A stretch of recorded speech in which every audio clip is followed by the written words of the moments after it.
दर्शकबिन नमस्कार, तपाईहरुलाई हार्दिक स्वागत छ युट्युब च्यानल नेपाली खबर मिडियामा। यदि हाम्रो च्यानललाई अहिलेसम्म सब्स्क्राइब गर्नुभएको छैन भने सब्स्क्राइब गरी नजिक रहेको बेल आइकनलाई दबाई हामीसँग जोडिनुहोला। दर्शकबिन सराझै आज पनि हामी तपाईहरुमाझ अत्यन्तै विशेष खबरका साथ उपस्थित भइसकेका छौं। यो भिडियोलाई अन्तिमसम्म हेरी हामीले साथ दिनुहोला। दर्शकबिन हाम्रो मेहनतको लागि एउटा सानो लाइक अनि एउटा शेयर गर्न भने नभुल्नुहोला। दर्शकबिन अब लागौं पहिलो खबरतर्फ। प्रदेश 2 का मुख्यमन्त्री तथा मन्त्री परिषदको कार्यालयमा अख्तियार दुरुपयोग अनुसन्धान आयोगले छापा मारेको विरोधमा जनता समाजवादी पार्टी जसपाले आइतबार पनि जनकपुर धाममा विरोध प्रदर्शन गरेको छ। प्रदेश सरकारलाई बदनाम गर्ने उद्देश्यले अख्तियारले छापामार शैलीमा छापा मारेको भन्दै जसपाको प्रदेश समितिले हिजो मोटरसाइकल जुलुस प्रदर्शन गरेको हो। प्रदेश सरकारलाई बदनाम गरेर संघीयता समाप्त गर्ने षड्यन्त्रमा अख्तियार लागेको आरोप लगाउँदै आन्दोलन सुरु गरेको जसपाले जनाएको छ। जनकपुरको स्थानीय रेलवे स्टेशनबाट निकालिएको मोटरसाइकल जुलुस भानु चोक, कदम चोक, विद्यापति चोक, विश्वकर्मा चोक, 0 माइल चोक, बजररन चोक, रामनन्द चोक हुँदै पिडारी चोकमा पुगेर कोर्ट सभामा परिणत भएको थियो। कोर्ट सभामा जसपाका नेताहरूले अख्तियारले मुख्यमन्त्री लालबाबु राउत विरुद्ध षड्यन्त्र गरेको आरोप लगाउँदै अख्तियार केपी शर्मा ओलीको मतियार भएको आरोप समेत लगाएको छ। दर्शकबिन त्यसैगरी यता भने नेकपा एमाले अध्यक्ष केपी शर्मा ओलीले माओवादी केन्द्रका अध्यक्ष पुष्पकमल दाहाल प्रचण्डप्रति आक्रोश पोखेका छन्। ललितपुरको गोदाबारीमा भएको एमालेको विधान महाधिवेशनको अन्त्यमा प्रतिनिधिबाट उठेका प्रश्नको जवाब दिने क्रममा ओलीले प्रचण्डप्रति आक्रोश पोखेका हुन्।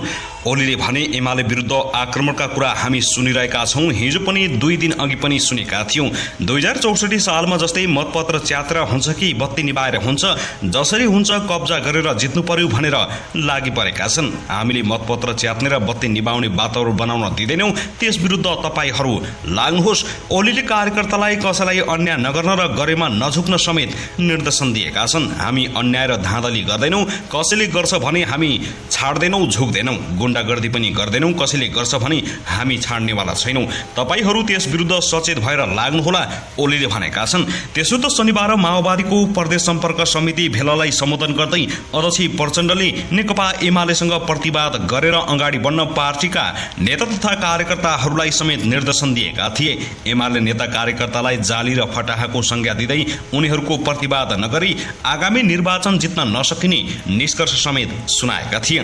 प्रचण्डले भनेका थिए केपीको हातमा नेतृत्व छ, उनले फेरि एकचोटि माओवादीलाई सखाव गर्ने रणनीति लिएका छन्। 1.5 वर्षभित्र हामी सरकारमा जान्छौं भनेका छन्। देशैभर एमालेसँग प्रतिवाद नगरी चुनाव जितिँदैन। यी जाली फटाहाले अहिले हामीलाई हेप्न खोजेका छन् नि। प्रचण्डले नेता कार्यकर्तालाई एमालेका नेता तथा कार्यकर्ताको सातो खानी निर्देशन दिएका छन्। उनले भने पहिले माओवादी आयो है भनेपछि जाली फटाहाहरू थरथर काम्थे। छाती खोलेर भन्नु नि हामीले ल्याएको हो गणतन्त्र, हामीले बनाएको हो संविधान, यिनीहरू विरोधी हुन् भन्दै हिँड्नुहोस्। प्रचण्डले पार्टीका नेता कार्यकर्तालाई एमाले गणतन्त्र विरोधी, संघीयता विरोधी रहेको प्रचार गर्दै अबको 1.5 वर्षसम्म जनतामा जान सचेत समेत गराएका छन्।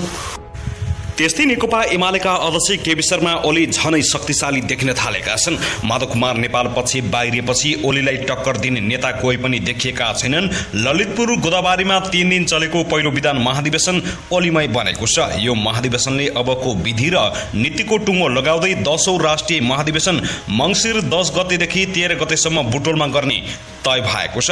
नेतृत्वमा ओली नै दोहोरी भएका छन्। एमालेले कार्यकारी पदमा 70 वर्षे उमेर हद कायम राखे पनि ओलीलाई सुविधा दिएको छ। कार्यकालकै बीचमा 70 वर्ष पूरा भएछ भने कार्य गर्न पाउने उपमहासचिव विष्णुप्रसाद पौडेलले बताएका छन्। कुनै पनि कमिटीको कार्यकारी पदमा 70 वर्ष पूरा नभइसकेको अवस्थामा उम्मेद्वार हुन पाइन्छ। उपमहासचिव पौडेलले भने 70 वर्ष भन्नाले छोएको होइन, पूरा नहुन्जेलसम्म उम्मेद्वार हुन पाउने भनिएको छ। ओली आगामी फागुनमा 70 वर्ष पुग्दैछन्। नेतृत्व छान्ने महाधिवेशन मङ्सिरमै तोकिएको छ।